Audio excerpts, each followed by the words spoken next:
Good afternoon and welcome to RISmedia's Why Creating a Lifestyle Brokerage Will Help You Take Your Firm into the Future. We have got a great group of panelists and I am so excited because we're going to deliver some content that you probably have not heard before, and it's probably something if you're a team leader or an agent or a broker owner, which most of the people on the call today will probably be broker owners, you need to be thinking about the future and how do you create a lifestyle brokerage to help you grow for the future. My name is Cleve Gaddis. I'm coming to you from Northeast Atlanta, Georgia. I am a private coach, a master coach with Workman Success Systems. I'm also a full-time real estate practitioner. I have a team full of agents. A team with just 5 of us, agents here in North Atlanta. We sell a couple hundred houses a year, so I do basically what you do on a daily basis. When I am not moderating these webinars, I almost always like to attend. So I have to say thank you to Constellation One, who is our sponsor of today's webinar. We've got a very special guest from Constellation One on with us today, but without companies such as yours, Constellation One, we would not be able to do these webinars. They make it all possible, and we get such good information from these webinars, and I hope we continue with that today. If you have questions, I invite you to put them in the questions box in the GoToMeeting webinar panel. In fact, I'd love it if you don't mind if you'll go there now and tell me where you're from. I'd love to know, are you from Denver? Are you from Dallas? Are you from Fort Lauderdale?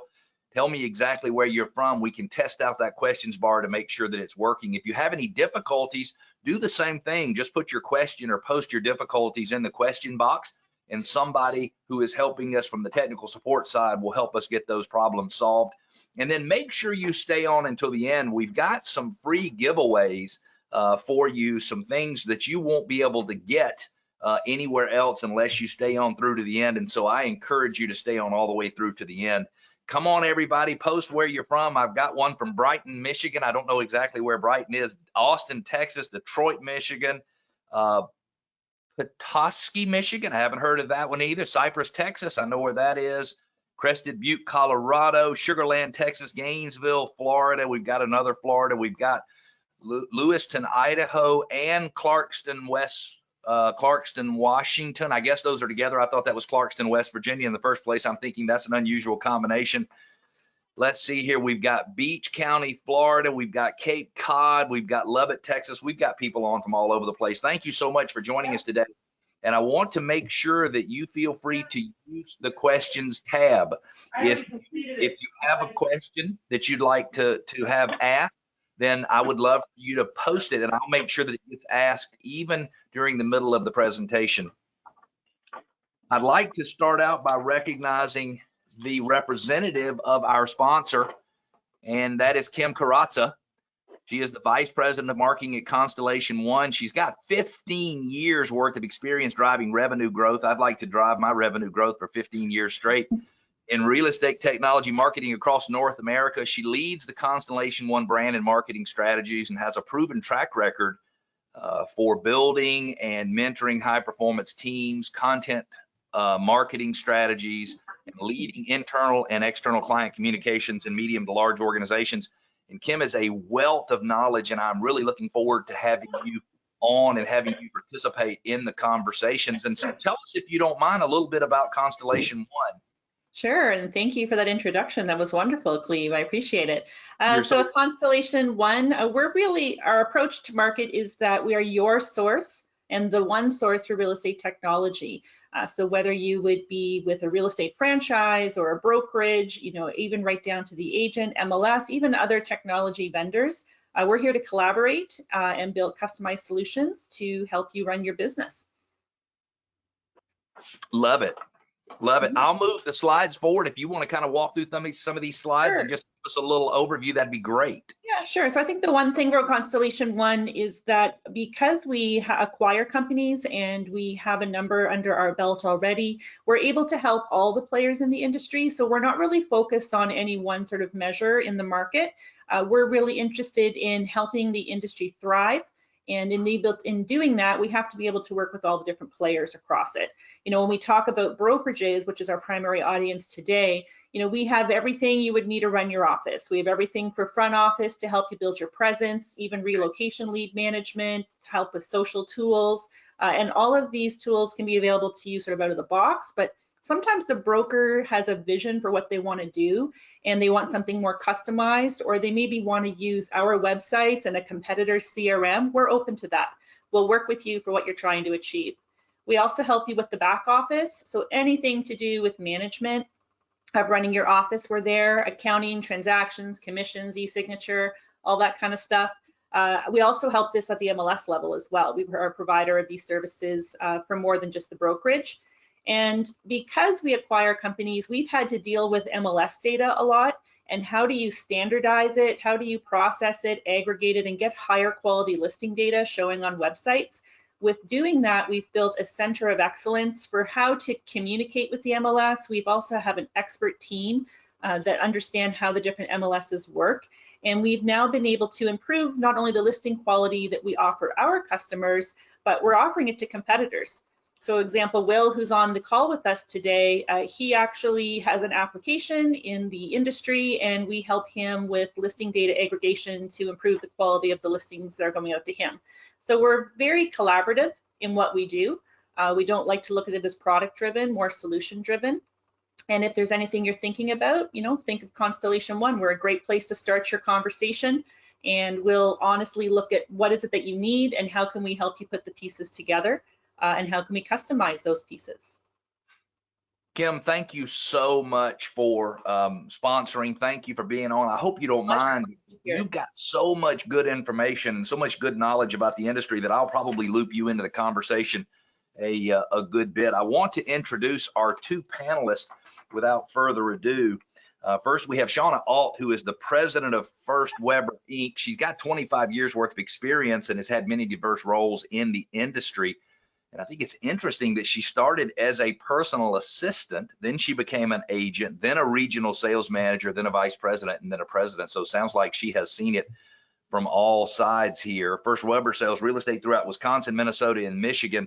I've actually had some clients over the years who were at First Weber, and I know firsthand that you have a fantastic, iconic brand in that area. Shauna, welcome. I appreciate you being here. Thank you so very much. I'm excited to be here. Our next panelist is Will Graywall. He is the founder and CEO of Homestack. I had not heard of Homestack, Will, before you and I talked the other day, and I'll be honest with you, after hearing about what you do, I am fascinated by it, and so you and I will probably be having some conversations sometime later this week or next week. But Homestack is a leading provider of mobile app technology for real estate agents, teams, and brokers.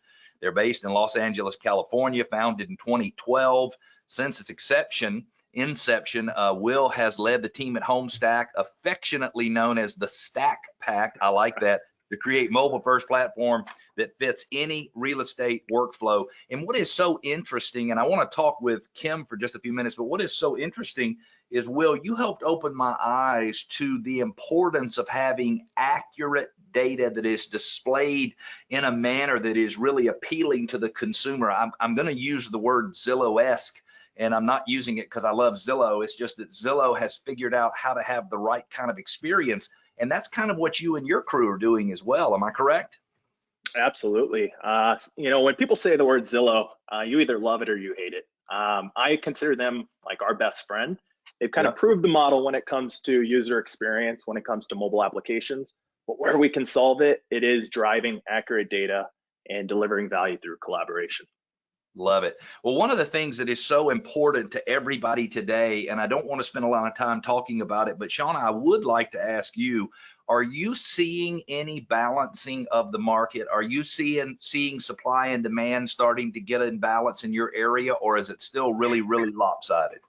It is very, very, very lopsided. Yeah, our agents are talking about, you know, that they're doing a lot of market analysis and everyone has high hopes, but we have yet to see that come to fruition. Well, I think that's what's happening in the Midwest, Northeast, South, and Southwest. But I'll be honest with you, I've got a bunch of clients in Northern California, Oregon, Washington State, and Idaho, and they're already starting to see a little more balancing in the market. Now, I don't mean not only one buyer at the table for the offer, but I mean instead of having 18 or 20 or 22 offers, they have 3. I don't know if this is something that is a trend that will continue, but I think we're starting to see a little balancing on the West Coast. And as most of you who are on the call are aware, whatever happens on the West Coast eventually spreads its way all the way across the country. So Shauna, I'll say some extra prayers to make sure that a little balance comes to your market, because I know it sure is frustrating for all of your agents. We appreciate it. Thank you. So I want to start with this. What the heck is a lifestyle brokerage? And Kim, I'd like to loop you back in, because when I first saw the title, I thought, okay, this is going to be a brokerage. Let me give you an example that focuses on 55 and older, that focuses on a particular segment who is looking for a very particular lifestyle. And that is what you're talking about, but you're using it a little bit differently. And I think how you're using it is fascinating. So tell us what you consider to be a lifestyle brokerage. Yeah, and so, it may come more from the marketer in me, but at the end of the day, the consumer is the end game. The agent is trying to please the consumer. The brokerage, the agent is their client, so it's their consumer. And lifestyles are changing. So, what's happened with the pandemic and where we're heading now post-pandemic, people's way of living and their values in terms of what's important to them and where they can work from, because remote work is the new reality. It's been around for a long time, but now we're seeing lots of proof of how people are migrating to different communities permanently. So with that, we have to think of consumers' lifestyles and what are their choices and what are they searching for and what are they looking for. So to me, what is a lifestyle brokerage? It's all about the consumer understanding that the lifestyle of what's going to be going forward for the next 5 years is much different than the past 5 years. And we have to be understanding how we're attracting those consumers to the website to be able to service the agents with leads. And how are we doing it in a way that isn't sort of the traditional focused on one metro city? How are you going beyond your city limits? How are you offering a search with larger radius criteria for different types of vacation properties, for instance? People aren't necessarily looking for a house on Lake Joseph. They're looking for a house on any lake I can get on within a certain radius that I'm comfortable traveling within. Some place where I can get up in the morning and drink my coffee and look at the water and be relaxed for a change. Yeah, I think you are. If that's the lifestyle you seek, yes. So I mean, like, we all are familiar with people having shifting trends for consumers, but right now they are much more focused on their lifestyle and how are you able to fulfill that and support your agents. And what's interesting is I thought to myself when we first started talking about this, I said, okay, well, real estate's always been lifestyle focused, but the reality, it has not.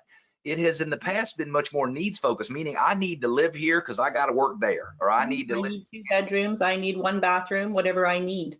And that's changing to, you know what, life is stressful enough as it is, and I want what makes me feel good. I want what makes me excited about going home at night. And so, Shauna, I know you guys probably teach your agents to be very consumer oriented, but I think there is a coming wave of people being even more focused on what is the lifestyle you are looking for. I happen to be one of those who I'm a gardener. I don't grow vegetables, but I love to get out and work in the yard and landscaping and all of that kind of stuff. And as long as I have that where I am, I'm in good shape, because I have avoided spending a ton of money on psychologists over the years by getting out and working in the yard. And so I think a lot of people are doing that. Kim, you've got some data that you brought to the table about migration trends in the country. Can we talk to that for just a second before we jump in and start having a discussion with Donna? So some of the data are things that I'm noticing on LinkedIn and a media source. Exos had shared it recently as well, that there's a big migration shift from San Francisco and New York City, so top tier markets, typically markets where tech companies are residing as well and have talent. And people are migrating more to communities like Houston and Miami. So they're seeing that, Miami's up 15%, Houston is up 110%.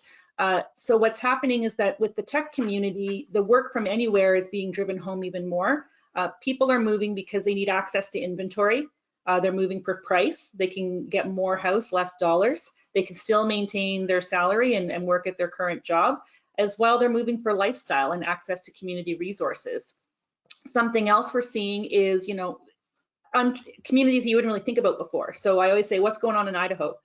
So there's a change in terms of a shift in Idaho. So when we look at our own Constellation One data for search patterns, and if we focused on like Boise, Idaho, there's been a 40% increase in days, 41% decrease in days on market, and a 40% increase in sale prices. And for us in particular, we're hiring in Idaho. So there's taxation benefits for people there. There's access to talent at a different dollar for us. So it's not just about, where's the nicest lake you want to live on. People are looking for a different sort of style of life and different pressures, or removing pressures, I'd say, of life. And now that they can work from anywhere, it's all wide open. They can live wherever they want to. And tech companies can hire from anywhere.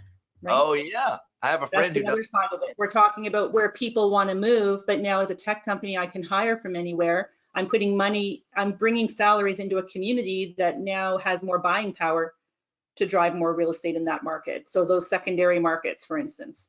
Love it. I have a friend who does coaching, and 1 week a month, her goal is to do it from Spain. There you go.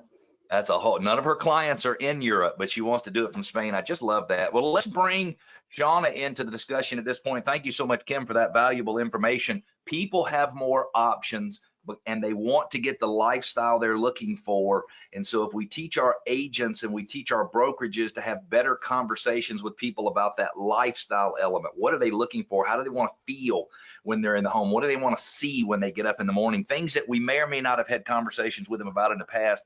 I think we'll have a much more consumer-centric brokerage. Let's bring you in, Shauna. Thank you so much for being here. The first thing we want to talk about, and most people know the answer to this question, who is a brokerage's customer? But it's something that you take very seriously at First Weber. So talk to us a little bit about that. Yeah, we actually started a couple years ago, really looking at who we were as a company and what we do on a day-to-day basis. And it became very clear to us that our customers are agents. There was actually quite a bit of discussion around that because, as a company, you're going down parallel paths. But once we solidified the fact that truly our agent is our client and they are the ones that have the needs that we need to meet, then everything else very easily fell into place. Which is so interesting. And so I know there are agent-centric brokerage models and there are broker-centric brokerage models, and I probably just made up those terms. Hopefully they're acceptable. But you either are going to help the agents figure out how to better connect with consumers, or you're just going to charge them the least amount possible and let them do it all on their own. And I don't know everything about your model, but your model is to be more involved in your agent's business. So you're saying the agents are our consumers, but what we've got to do is we've got to teach them how to better connect with the consumer. And the problem is, as I see it, in most cases, the agents really don't know how to have those kind of conversations. And it's not that they're bad people. They know how to say, hey, Will, if you're looking to buy a house, I'll be happy to help you because I've already done the math and I know what 2.5 or 3% of whatever you're going to buy is, and that happens to be the amount of money I need this month. Well, the problem is that doesn't land with somebody. That doesn't feel good, and so I know we've got to keep working on that. Well, let's jump into the next little subject here, Shauna, and that is creating the right culture. I know that's very important to you at First Weber. In fact, for those of you who stay on till the end, we've got a really cool resource that I would assume, Shauna, you guys produced just to help your office leaders or your branch leaders, whatever they're called in your organization, understand how to create the right culture. But let's talk about culture. How important is it at First Weber? It's everything. And especially moving through COVID, I think what we learned is that our culture, what we call our what, our how, and our why, really becomes our roadmap. So when we started to hit obstacles and we, were unsure with how we should be implementing policies or handling, the issues that were coming at us that we had not seen before, they became easier questions to answer because we could refer to what we call our what, our how, and our why, and use that to help us stay on the right path and get to the answers that we needed. Well, give me an example, and we'll give them the actual resource. I think it's 3 full pages, gives lots of details, but give me some examples of how do you think having people focused on the what are we supposed to do, how are we supposed to do it, and why, how does that help you? Like, can we slice off one little piece and take a look at it? Yeah, I think we'll start with 2. The what we do as a company is we help our agents build their business. So Okay. when we're looking at how we're spending our time and what we're focusing on, we're asking ourselves that question all of the time. Is what we're doing right now going to help our agents build their business? If the answer is yes, then we continue to do it and we continue to improve upon it. If the answer is no, then well, what are we doing? Why are we even having this conversation? And then when we get to how do we build the business is where we break it down even more. But a really good example of that is one of the ways we help our agents build their business is by being a resource. So we have a help desk, which we've had for well over a decade. It started focusing mainly on IT issues. My printer doesn't work, I have a virus, things of that nature. And we were sitting around one day having a conversation about how do we help our agents grow their business. And we talked about the fact that this help desk is this phenomenal resource. We're a statewide company, we have a really large footprint, and we have agents that have lots of questions, all of the time. Our help desk has a ticketing system behind it. And our CEO said, well, we're all a resource. So what we need to do is take our help desk and the system that we have in place and transition it to anything. So if an agent has a question on, a legal issue, they have a sales management question, they have a marketing question, they can email into our help desk, and then that goes into a bucket, so to speak, and then goes to the right person to help them answer that particular question. So that's just one of the ways that we use that to help solve problems. And so if I were listening today, I think, okay, all right, so that's good, that sounds good, but what does that do with creating a lifestyle brokerage? And I want to tie it together the way I think it's probably tied together, and that is, if you help support your agents better, if you get their questions answered quickly, if you take care of any resource requirements that they have, then and only then do they have time to actually focus on the consumer, which is what you want them to do in the first place. Right. Because the reality is, it really doesn't matter whether or not an agent knows how to print something, or doesn't really even matter if they know how to do a marketing flyer for a property, as long as somebody does, because they need to be doing that highest value activities. And in most cases, I find that agents, they are so busy, they are so unleveraged, they are working in the morning, working all day, working in the evening, they can barely focus on themselves. They can barely focus on what they need to do to get from here to tomorrow, in which means when you're thinking that way, you can't focus on the consumer at all. So hopefully that's why you're doing that. Am I right? That's it. You're absolutely right. Yeah, our focus with them is they spend their time with their clients and meeting their client needs, and then we build all the support around them. And what's interesting, if I were a broker, and I don't own a brokerage today, I did. I bought a very large brokerage in Georgia in 2006. Shauna, I'll let you figure out what happened. I'll let you figure out what happened over the next 3 years. Will, it's not funny. Don't laugh at me. I thought I was making a good decision. It was like riding the Scream Machine from the top all the way to the bottom real fast.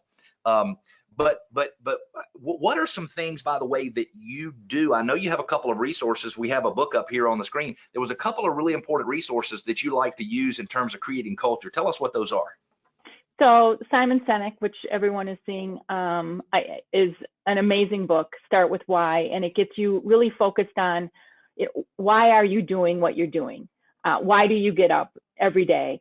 And then in addition to that, Patrick Lencioni is one of my favorite authors. He writes in fables. His stories are short and to the point. You can read them on a weekend, but he has one book called The Advantage, and The Advantage walks you through several of his other books. And it also will take you step by step on how to build a culture that fits the needs of your company. So culture isn't something that you can just say, this is who we want to be, right? You have a culture and you need to identify it. And then if you want to switch it or change it, now you have the steps in front of you that you can take to make that happen. So Shauna, I had somebody say to me last week that culture is like a measuring stick. And when they said that, I'm thinking, what? And he said, well, most people think that when you say you have this as your culture, that is the way everybody lives to begin with. And he says, and that's what keeps them from creating a strong culture.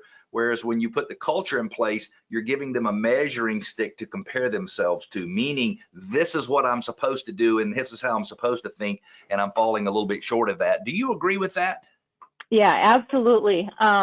One of the other things that we focus on is embracing the gray. And if any of you know accountants, they tend to not embrace the gray. They like things that are black and white and fit in nice, neat boxes. And then if you know agents, they don't like things that fit in nice, neat boxes. They love gray. They love gray. And they all believe that contracts, right, are black and white, but we all know, the practice itself is all just, different variations of gray. But, we've worked with our finance team that when they're dealing with agents, they have to embrace the gray. And so it's not uncommon that they'll come over to me and ask a question, and then I'll respond to it, and they're like, embrace the gray, embrace the gray, embrace the gray, as they walk away, because they want to have their specific black and white answer. But that is so huge. And you're teaching people to work well in times of uncertainty. You're teaching them to not feel like everything is hunky-dory and still move forward, because that's really what life's about anyway. So let's move our discussion, if we can, over to really it's you have to provide a customized experience for everybody. Now, so there are some brokers who are on the call today.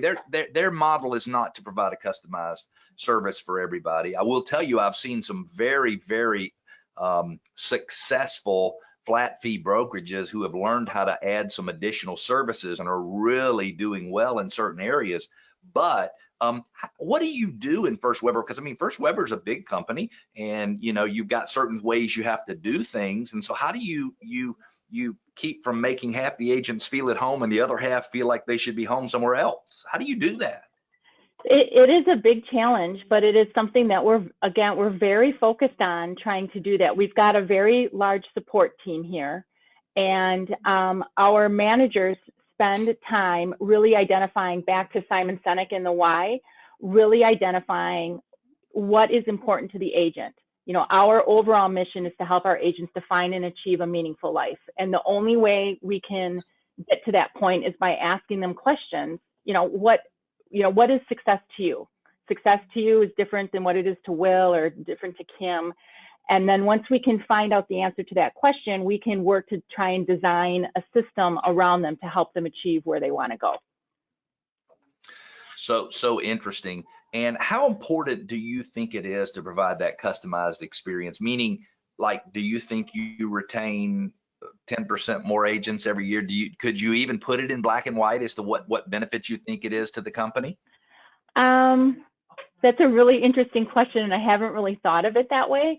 But we don't have a very large turnover rate. We have a very large retention rate because of that. And it's, again, because we try and get in front of each individual person and identify what's important to them and meet that need. Just exactly the same thing that our agents are doing with their buyers and sellers. So what's interesting, and I had somebody say this a couple of weeks ago, is that what most of us fear is being alone. And I don't think this person meant physically alone. Like, sometimes I like to be alone, but the reality is I do not want to be alone in the world. I want to be with somebody.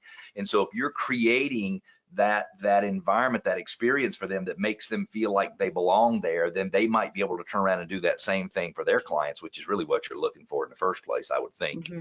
Yeah. So this is a subject we're going to talk about a couple of times, and Will, when you and I get into our discussion in a few minutes, we're going to dive deeply into privacy, because as a broker, as a team leader, as a radio show host, all the stuff I do, I don't think about consumer privacy online, but I think that I'm going to be forced to think about that, and I'm going to probably be forced to make that part of my selling proposition. So, Shauna, I'd like to talk about some of the things that you guys might be doing or thinking right now that has to do with data privacy.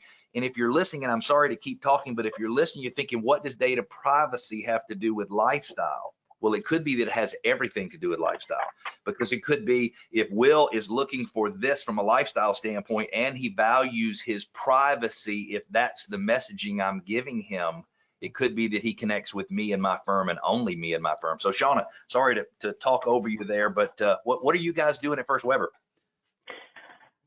Well, we've got a really robust cybersecurity program behind everything that we do. Okay. We use Outlook 365, we have the multi-factor authentication, all of that good stuff. But this is something that I've been thinking quite a bit about. And I was reading, you've got Apple that collects, don't quote me, something like 200 data points when you're using their system versus Google, which is collecting 1,200 data points. Google is free, Apple you pay for. And when I think about who we are as a brokerage, and clients coming in and entering information into our systems. That information stays with us, as opposed to going into a Zillow or a Realtor.com or something of that nature, where all of that information then is being sold out to different people, because it's the data that has the value. So it's been a really interesting concept for me to think about, and how does that apply to our brokerage and what we do, and the service that we provide our clients, agents and buyers and sellers. I have recently thought things, like literally just thought things, and then the next day I'm getting targeted on Google with an exact ad for that, and I'm thinking, I do. Now, I'm sure somebody's listening to me somewhere. I don't understand how it works, but the reality is I don't like it. Like, I don't like that, because I want to be able to have some privacy myself. And I, again, had never even thought about this until I was on our pre-webinar call with you and Will. And I think there's something to being able to show the consumer that you are going to keep their data private, that you are not going to allow them to be bombarded. Now, they might do some other things that cause people to do that to them, but you're not going to do that. And so if you're having a hard time connecting that to how it might be something to do with a lifestyle brokerage, I'm telling you, open your eyes up and think about this, because it could be that the connection is really, really huge. Anything else on privacy, Shauna? I'm thinking. I don't think so. It's okay. And you probably didn't know we were going to dig in it too deeply. And thank you for being so flexible, by the way. I've already asked you 2 or 3 things that we hadn't talked about before, and you just roll with the punches. I really, really just appreciate that. But let's take a look here real quickly. Basically, this is really a stupid question. And back in 20 years ago, the agent led everything. They had all the data. They had the only access to homes. Well, over time, the consumer has access to everything. The consumer has access to so much information that it is not possible for the average consumer to feel fully educated and focused and able to move forward once they've seen all the information. All they really can be is confused. And I find that agents will allow the consumer to lead the process of finding homes for them to buy, and they just say, well, they're going to tell me when they find something. They're going to tell me when they see something that matches. But your average buyer wouldn't recognize a home if it bid them to be in the right home. I mean, they don't know how to search through pictures. They need agents to help. So what are you doing at First Weber to have your agents lead that process? Well, I think, it goes back to, they really need to be able to identify what's important to their client, and then they need to take an active role in finding the information. In the market we're in now, especially where we don't have a lot of listings, they need to be going into our systems and researching, properties that have recently expired. They need to go into their database. They need to collaborate with other agents within the office, and they need to create their own market. And that's, the best way to move through this shortage of inventory that we're seeing. And what's so interesting is I'm finding teams from throughout the country, and those who know how to take the fact that they're controlling the inventory and use that from a marketing messaging standpoint, OMG, they are cleaning up in terms of lead flow, because they have what everybody's looking for. But then in a lot of cases, I look at these teams and, oh, the market's bad, and oh my gosh, I can't make any money. The truth is, there's more closings going on this year than last year. So if you're not making money, somebody else is making it. I mean, it's not like it went away. Yeah. And so I find those brokerages and those teams that try to take advantage of what it is they have. I've got the listings, and they put this very specific program, whether it's a coming soon or something like that, if it's allowed in the area, program in place to generate leads. And I think it is amazing. I had a broker tell me a couple of weeks ago or a month ago that when somebody is looking to buy within a 90-day period, that they recommend all of that follow-up be specific follow-up, specific property, specific feature, which means when you send that data feed out, they want their agents to find something in that data feed and call it and have a specific either voicemail, text message, whatever it is. And they say that their conversion rate in getting face-to-face with people when they do that is like 35 or 40% higher. Because when you think about it, if I'm talking about something that might be important to you, Kim, you won't have any problems connecting with me. And that's something that is left out in many, many cases. Well, let's round out our discussion, Shauna, with how do you know, I mean, you could probably have 5 new choices for technology before lunch every day. And so how do you keep from being confused? How do you know that you're providing your agents, your office leaders, the right technology? Well, we rely on the partners that we already have. Okay. And working with Constellation One has been really phenomenal, because as Kim was speaking to when she started out, how we talk about how we try and customize our service to our agents, Constellation works to try and customize their services to us. And so we've got a very close working relationship with them. And we get obviously a lot of feedback from our agents on a lot of different tools that they're interested in. And so we've really got this great working relationship with them, where they've got this long list.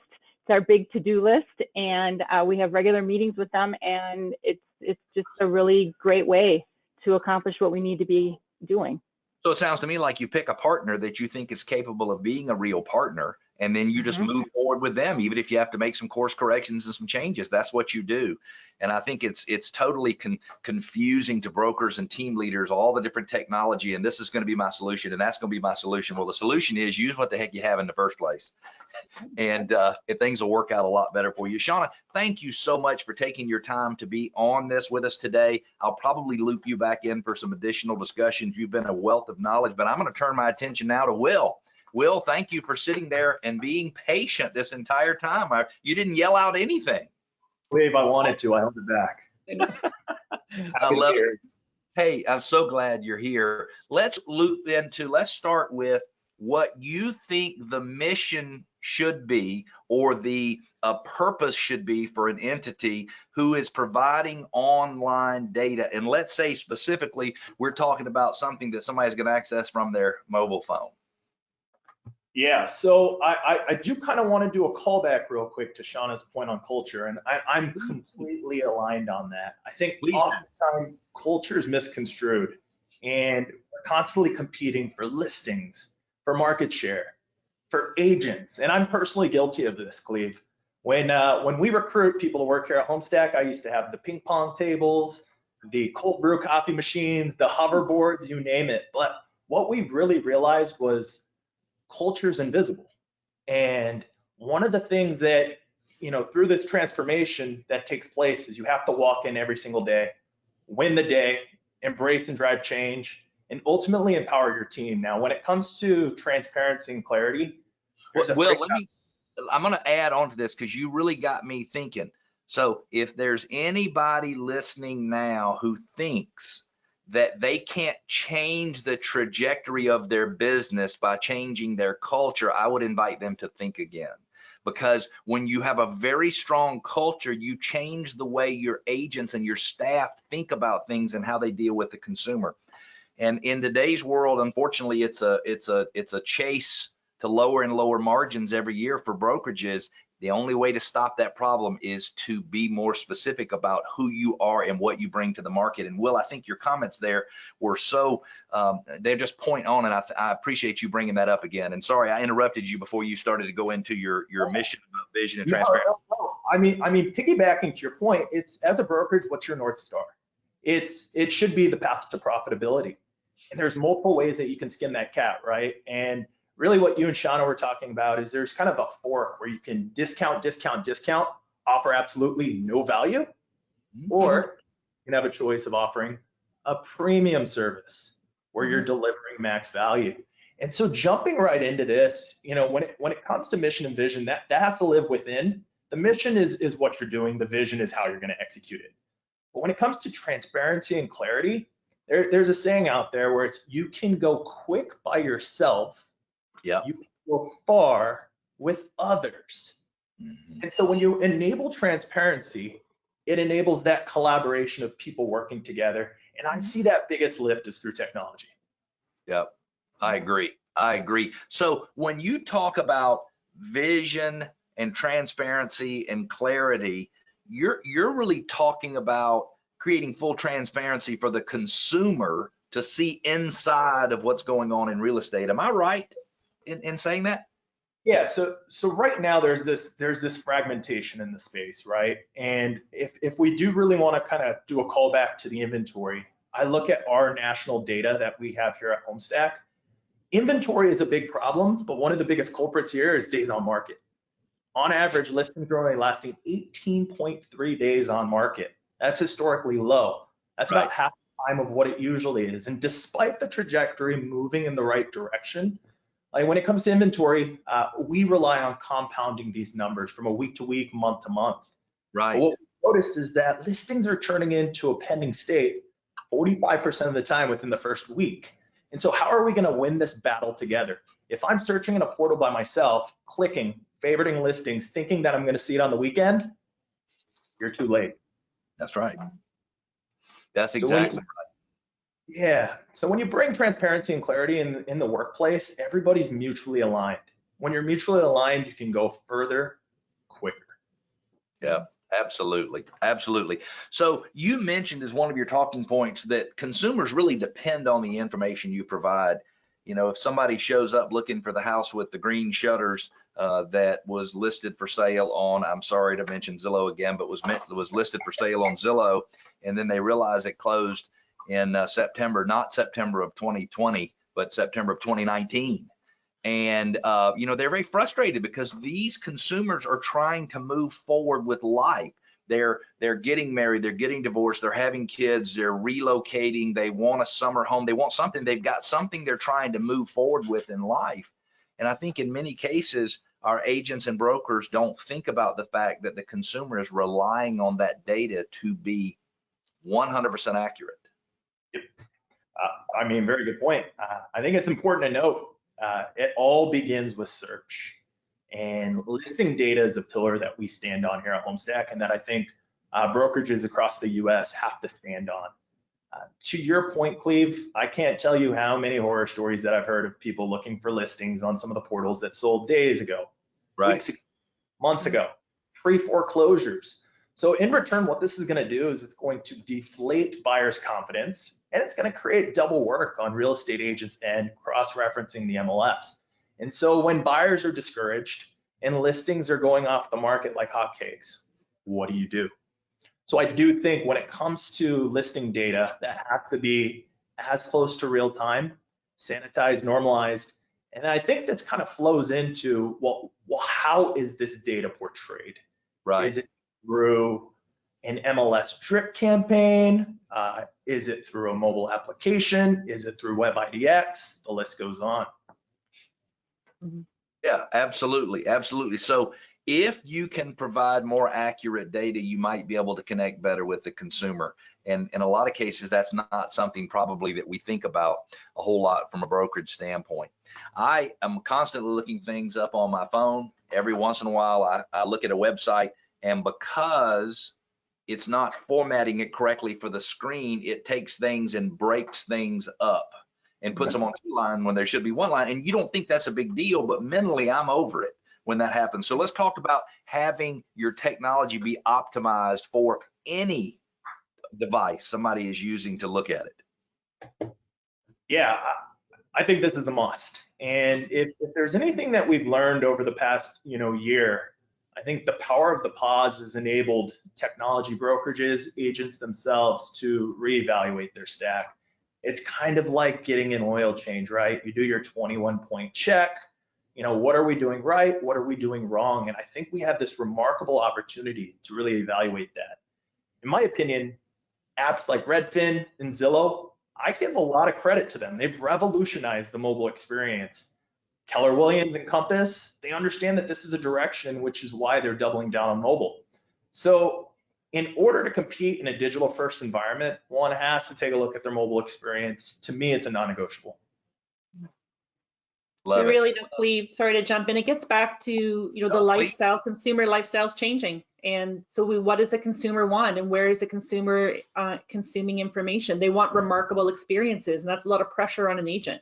So for the brokerage to provide, security, such as they're not thinking about that, the right tech tools, there's a million tech tools out there, but who's going to work with you in terms of your evolving needs? And it's all about the consumer. So if the consumer is searching new ways, searching for new types of information, that's where you have to think about lifestyles and how are you creating a lifestyle for the agent at the brokerage to support that. And it's not about hoverboards, right? It's about the things they can't see. it's about putting them first. It's about making, sometimes what they want isn't what they need, and taking care of business. All about making them feel comfortable. Shauna, you have something you want to add, or? Okay, good. So let's talk, and I want to switch with you, Will, and let's go into privacy as well. And instead of just talking about the importance of privacy, I would love for you to talk just a minute about what underlying changes are happening that's going to drive privacy to the top of everybody's discussions. Yeah, so there's a phrase out there, there's no such thing as free lunch. And I think that's where data and privacy really comes in. Companies, particularly third-party companies, have monetized off user data for a long time. And one of the things that I can stand tall and proud on, that's something that Homestack has never done, nor do we have intention. And I'm not trying to go down that path, but I think specifically as a brokerage, you have to ask your question, like, where is your user data going? Like looking at a crystal ball, I think we're still at stage 1 of 10 of where this is going to go. And as of recently, you guys might have gotten a push notification on your phone to update to iOS 14.5. I saw that. Yeah. So this is a new operating system on iPhones and iPads have rolled out, and the goal is to give consumers more choice. There's actually an opt-in and opt-out perspective, like when it comes to mobile applications. And so this has only been rolled out for a couple weeks, but when you download an application, you can now start to see, well, what is being tracked, what's not. You now have the choice. I do want to be tracked. I don't. Early numbers have been indicating that about 4% of people are opting in, which means 96% are actually opting out. 4? Whoa, yeah, that's about 4% more than I thought. I have noticed, and I guess you're saying as these operating systems continue to roll out whatever type of technology you're using, that there is going to be a trend toward privacy. And so as the consumer starts to have more control of the privacy of their information, they might expect their real estate brokerage or their real estate agent to really contribute positively toward that. I think so. And then you have to flip it around to the other side. So when is sharing data beneficial too, right? And in those situations where they can read your mind, Cleve, the next day and spin up an ad for you to, buy something that you may want, that is very valuable. That is very valuable. And one of the things that, we want to solve here at Homestack is accelerating the process from discovery to close. Yep. And how is that done? It's by understanding data. An interesting thing that I think the attendees here would really like to know is I've talked to several real estate agents, and when it comes to mobile, they say, oh, I just send my clients to Redfin. And, that could be okay. Redfin offers a great app. Their data is pretty solid. But this is kind of a did you know moment. Did you know? Will, yeah. I'm sorry, I have to interrupt you. Unless they're with Redfin, it is not okay to send them to Redfin. I am sorry, and I don't have any issues with Redfin, but I would only send somebody to Redfin if I was a Redfin agent. Other than that, I'd want to be able to rely on my own company's technology. And I completely agree. I think I've been lucky and blessed to have some very deep and meaningful conversations with awesome agents all across the spectrum. And when I hear that, I always ask the question, did you know when you look at a listing on Redfin as a consumer and you try to schedule a viewing, a prompt will come up. The first prompt is, are you working with an agent? Mm-hmm. If you click yes, they follow up with a prompt that says, did you know by working with a Redfin agent, you can save, insert arbitrary number here, on a commission? Right. Okay, me as a buyer, I'm now incentivized to save money. Is that the direction I want to go to? And then if you click no, it's would you be open to meeting with a Redfin agent? Here's why. And so I do think it's very, very important that people realize, like, where are your consumers going to search? If we do want to empower consumers, and to Kim's point, like if we do have to put the consumer first, well, where are we pointing them to go? There is a team leader who is located in Wisconsin, Shauna, and he's in Green Bay. And he says he loves his technology because it's like playing poker, but he can see everybody's cards. And I thought, what an amazing concept. So he has cool search technology that allows him to see everything the consumer is doing. So when he follows up, talk about connecting on lifestyle, they're going, hey, Mr. Jones, I found this property over here. You might want to take a look at that. And it just happens to be the same one that they've looked at 4 times from 4 different places on 4 different devices. And you know that's important. Let me interrupt for just 1 second and ask a question here.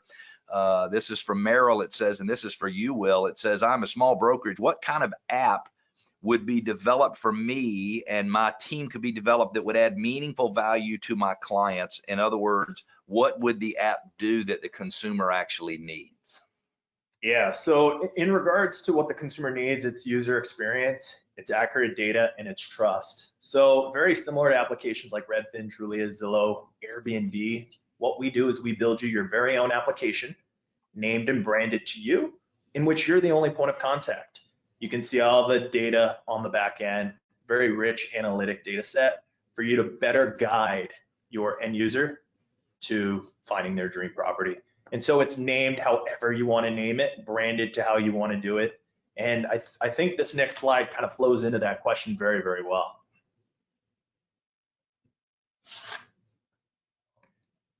So is that the one you were talking about, Will? It was the one right before. Oh, yeah. So in other words, I was trying to get ahead and I was actually, sorry, we need somebody better to control these slides. So talk about real-time data push. Why is it important? Yeah, you know, my dad used to say this: you fail to plan, you plan to fail. And Shauna touched on this quite a bit, where more than ever, buyer consultations have to be extremely thorough and extremely thoughtful. Like, we need to equip the agents with tools and information to have these meaningful conversations with their prospects when creating their buy boxes. So when it comes to like real-time push, we've already pointed out a problem. Inventory is extremely suppressed. It hasn't really stabilized. It's showing signs of life if you want to look at historical data dating back over the last couple of years. But the reality is listings are going quicker than ever with multiple offers. So how are we going to compete? Well, in my opinion, it's having a clear outline objective of what my buyers need. What are their needs? What are their wants? What are their dreams? And then you have to install them with confidence when making the move. So going back a couple slides, like, why is optimizing important? Well, up to this point, as a real estate agent, it was good enough to put them on possibly an MLS drip campaign, right? They get emails. That send them an email once a day. They get emails once a day. They'll check it out. You know, maybe they'll forward it. Maybe they won't. After a day or two, they develop listing atrophy. It looks the same. It's not fun. You know, when it comes to real-time data push, this is instantaneous. We live in a world in which we need instant gratification. I need to know when I order my pizza, is it in the oven? Is it on its way? And when's it going to be here? And so when a new listing that hits your buy box with, let's say you set up the parameters of between 6 and 650, 3+ beds, 2+ baths, these types of lifestyle components can hit your phone in real time. That's very, very powerful in regards to being first in line. It's so huge. And you're so right. People expect to know everything that's going on. When I order something from Instacart, I want to know why Robbie's not in line at the grocery store already. I mean, come on, let's go. It doesn't take that long to pick up the apples. And so the world is changing. And when you use transparency earlier, it didn't dawn on me that part of that was to allow the consumer to see what's going on, not just from a mobile search standpoint, but to really see what's going on in the transaction. I think that's huge. And the last thing that we want to talk about, Will, and you certainly might have some other topics, and then Kim, I want to circle back to you, but is sort of that agent consumer collaboration. What do you mean by that? Why is that important, and what do you mean by that? Yeah, so in my opinion, everything comes back down to processes, and that's a phrase that I use with my team every single day. You know, adding people to an inefficient process is only going to create more inefficiencies. Adding people with an efficient process enables scale. So when it really like alignment, I challenge everybody to understand what demonstrates value. what technology systems differentiate you and unlock your agent's full potential? Like, are we reducing friction? And where collaboration comes into place is when it's like a one-way street and consumers do want to choose to search on their own these days, where is the baton being handed off? Where is it going back and forth? And I'll tell you, we bet very big on mobile. Mobile's here to stay. And consumers are craving this type of experience at their fingertips. And I can say, like, one of the biggest things when it comes to collaboration could be through push notifications, custom push notifications, a real-time chat. I can't tell you how many times people have met people at open houses and they don't get the right contact information. Yet, if you provide the consumer with an experience, a safe experience, and you can chat inside of that application, you're delivering 3x value in a very short amount of time. So this does help accelerate, the process from discovery to close and ultimately land in their dream home. I'm so glad you brought that up, because allowing that consumer and the agent to communicate very, very easily, 24 hours a day, it doesn't mean the other side's going to answer, but to do it in a safe, private platform, I think is totally huge. Got another question directed to you, Will, and this is from Sandy. It says, is Homestack allowed to use the data straight from the Realtor MLS? Yeah, and shout out to Kim here. So in order to be compliant with the MLS, we do have to go through all the hoops and ladders, and this is one of the things that we've done very well. We get audited. We do have to walk through certain, procedures in order to get that data. But yeah, it is real time. It is directly from the MLS, in which you are a member of the board of. Love it. So Sandy, hopefully that answers your question. If you have any other questions, please post them and I will certainly get them asked. Shauna, thank you so much. Will, thank you so much. You guys have been a wealth of information. Kim, are there any last things that last comments you'd like to make before we sign off? We've got about 3 minutes left. Yeah, so I think our panelists today, did a great job of sharing their perspectives. So thank you from Constellation One as well. I think when we get back to the topic of what's a lifestyle brokerage and the confusion over, am I creating something that's a target market or am I focusing on lifestyle changes with consumers? It's really about access. So the consumer, we talked a lot here about privacy and they want to make sure that their information is being kept private, but it's about access to the data.